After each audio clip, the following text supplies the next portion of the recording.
guys, so I can't claim originality for this painting because not long after I finished it, I saw on my Instagram feed some paintings by an artist called Thomas Moreau Art. I think that's how you pronounce it, not sure. And while I was painting this, I thought, oh, this is such a cool idea. I thought it was quite fresh. I was really into it. And then I realised that it is pretty much exactly like a few paintings that were done by this artist, and I was really annoyed with myself. It wasn't even like, oh, they just happened to look similar, it happened to be a good idea, like, because I distinctly remember looking at those photos on Instagram and thinking like, oh, that's a really cool idea, and I must have just subconsciously done the exact same thing, which is slightly boring because now I'm wondering if like any of my work has ever been original. I know that there isn't such thing as completely original artwork. You build on the artist that came before you, that's just how it works, unless you've literally grown up without seeing a single painting, a single photo, then you can't really say that your artwork is completely original. But there is a difference between being inspired by work, taking inspiration from work, taking certain elements and building on work, than just blatant copying. And if you looked at the painting side by side, you could just see it's like, it's not even as good as his. Like, I'm just like, this is just like a dupe. And I'm not against copying in an educational sense. Like, when you're learning to play an instrument, you don't start by writing your own music, you start by copying other people's songs, you learn to play other people's songs.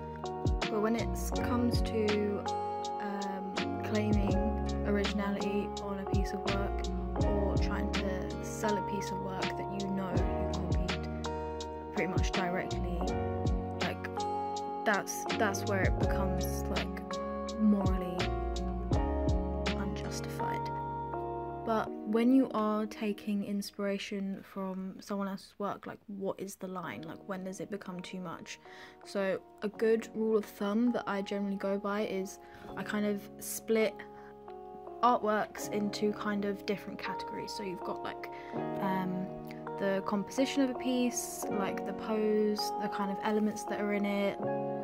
So like, say you've got a woman, she's in a forest, she's with a bear or whatever. And then you've got colour scheme, and then you've got style, and then all, like, you just kind of split it into those things.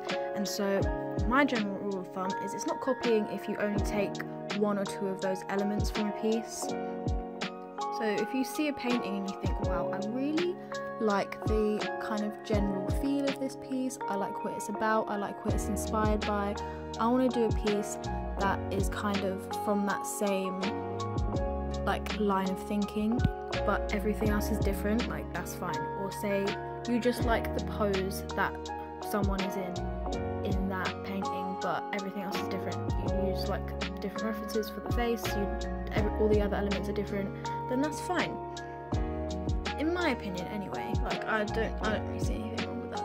Like, just if you take bits from other people, like, a lot of the time when I'm doing kind of painting exercises, I like to look at 2 or 3 paintings that I quite admire, that I like, and then I pick an element from each one and then make it into something new, and it always ends up in like a completely new painting. It doesn't really look anything like the old ones. So that's just my 2 cents on the subject. So back to the actual painting. I find this kind of difficult, really. I made the mistake of like doing it freehand. Like, I kind of did both sides of the portrait at once. What I really should have done was do one side completely and then trace it over, just to make sure all the proportions were the same. It did end up looking really symmetrical, which I'm pretty like happy with. I'm quite proud of that. It looked pretty symmetrical in the end, but there were a couple of like tiny little differences, like around the eyes or whatever, and it kind of got on my nerves because you want it to look completely symmetrical. I quite like the use of colour, of contrasting colours, because like the opposite of orange is green, so I wanted to go for, like, I can't remember what the term is for the colour scheme that you don't use contrasting colours. It's tertiary colours, that's it, tertiary colours, I'm pretty sure that's what it's called. The idea behind the painting was pretty much the same as the last painting, kind of feeling the idea of being two sides of yourself. So with the project I'm working on, a lot of it does focus around identity, and right now I'm kind of focusing on that feeling of not knowing your identity, feeling like you have kind of a loss of identity, which I feel like for me is, it's something I think about sometimes, but it's not something I really worry about, because I feel like identity is such a fluid construct, and some people have very firm ideas of who they are and what they want to be, and they have such a solid identity, and I never really had that.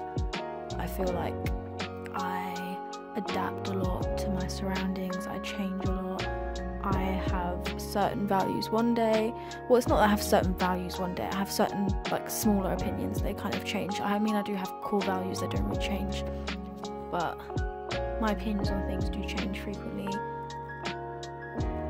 I'm not necessarily, I don't necessarily have these solid things that anchor my identity all the time, and I kind of like that. I like the idea that you don't have to be the same person. I think deep down people have tendencies, because of the way they grew up, they tend to gravitate to certain patterns of behaviour. I think people don't change in that sense, but I think what you present to the world, your identity, you can change that. And I personally, I think I am a lot different to the person I was a few years ago.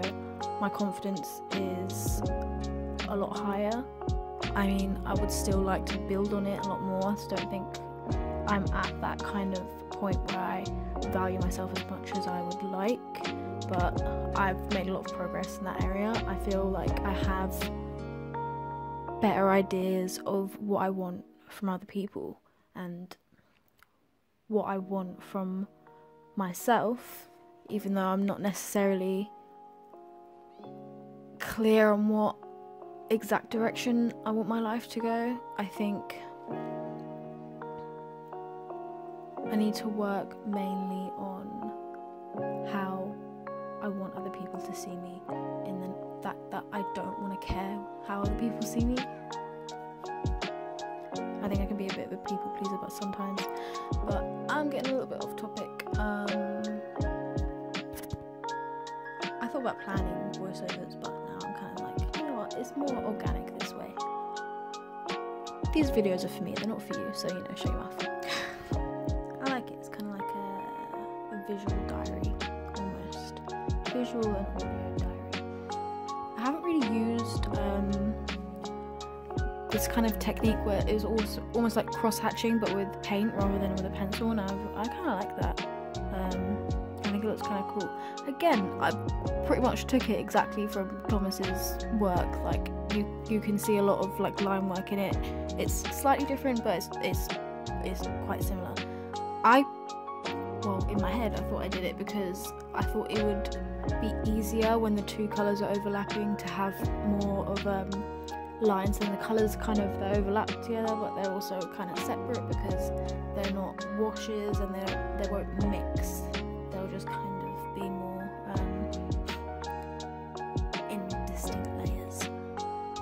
I quite like how the overlapping eyes look. I think it looks pretty cool.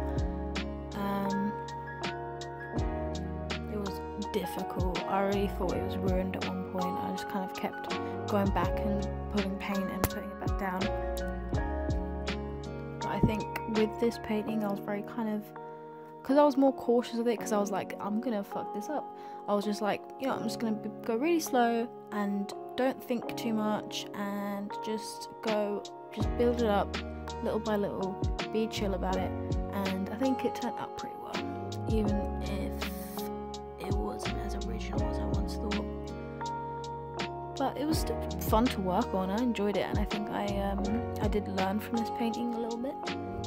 The expression on the subjects, I wasn't really going for anything in particular, but looking at it, it just kind of looks expectant, if that makes sense. Like, it looks like they're waiting for me to say something, and it's a little bit uncomfortable. I don't know, maybe I'm just reading into it too much. I guess that kind of ties in with the whole, like, idea of who are you, how are you presenting yourself, and it's almost like they're asking me. I don't know, as I'm recording this audio, I'm in a little bit of a weird introspective mood. Like, I'm just kind of asking myself the big questions, not necessarily like in a depressed way or anything. Like, I'm in a pretty good mood. I'm just kind of like, what do I want from life, and who am I? So I guess I thought it was a good time to record the voiceover for this. But anyway, I'm gonna shut up now because it's nearly time to go. But if you are worried about your own identity and trying to find something solid to hold on to, then just don't bother, because it's probably gonna change anyway. I don't think having an identity is that important. Just live your life, try not to be an asshole, and that's about it. And with that, I'm gonna go. See you later. Enjoy the final results. Like and subscribe if you want to. I don't really give a shit, but